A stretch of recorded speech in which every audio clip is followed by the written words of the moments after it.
Selamat datang di rumah kosong.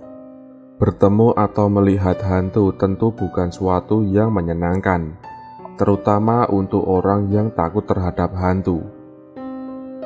Berbicara mengenai hantu, setan, banyak sekali jenis hantu atau setan yang dikenal oleh masyarakat Indonesia.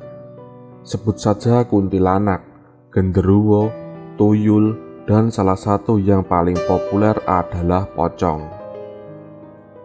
Banyak orang menganggap hantu pocong ini sebagai teror bagi yang pernah melihatnya. Hantu pocong digambarkan sebagai sosok gaib yang berbalut kain kafan dengan ikatan di ujung kepala yang belum terbuka. Normalnya, hantu pocong menggunakan kain kafan putih seperti orang mati yang hendak dikuburkan. Namun, lain halnya dengan kisah satu ini. Pocong berlumuran darah sehingga disebut dengan hantu pocong merah. Kisah mengenai pocong merah ini berasal dari sebuah mimpi yang dialami oleh seseorang. Jika mimpi hanya sebagai bunga tidur, lantas bagaimana jika sebuah mimpi itu dialami lebih dari satu kali dengan cerita dan situasi yang sama?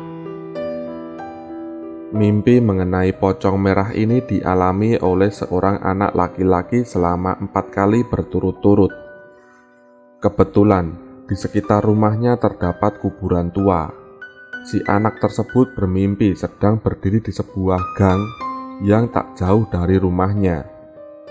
Suasana di tempat itu sepi, gelap, dan menakutkan. Tak lama kemudian, ia melihat sesosok bayangan berwarna hitam yang mendekat ke arahnya.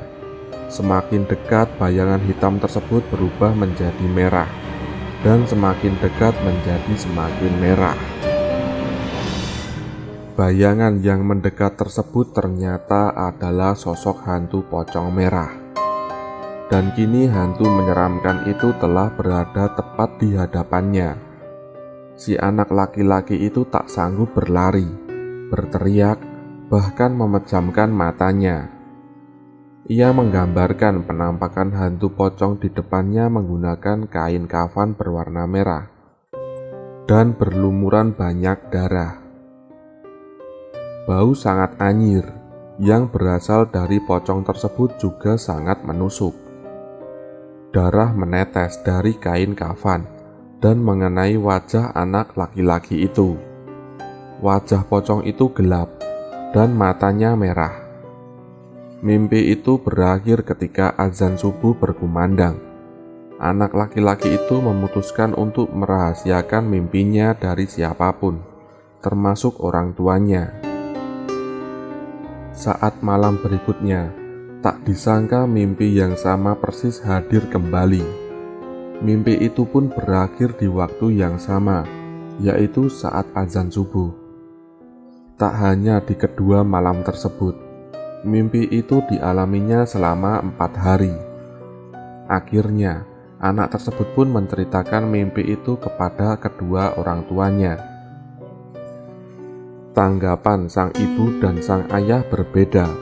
Sang ayah menanggap penampakan pocong tersebut merupakan kiriman orang lain, sedangkan sang ibu menganggapnya sebagai mimpi buruk biasa. Singkat cerita, setelah itu keluarga anak itu memutuskan untuk pergi liburan untuk melupakan kisah mimpi tersebut. Saat sedang liburan, terjadi hal aneh yang tak disangka-sangka. Sosok pocong merah yang berasal dari mimpinya di malam sebelumnya tiba-tiba saja muncul di hadapannya. Teror hantu pocong itu pun berubah dari mimpi menjadi kenyataan yang sangat menakutkan. Anak laki-laki itu pun kemudian pingsan dan dibawa pulang. Saat terbangun, ia melihat pocong merah itu berdiri di belakang ibunya. Ia pun berteriak histeris. Akhirnya orang tuanya pun memutuskan untuk memanggil orang pintar. Menurut orang pintar itu, penampakan yang dilihat si anak adalah kiriman seseorang yang berniat jahat namun salah sasaran.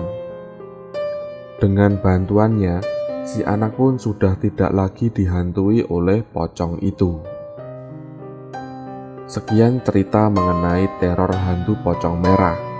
Terlepas benar atau tidaknya asal pocong merah itu, iman yang kuat dapat menangkal setiap pengaruh jahat agar tak menghampiri. Selamat malam.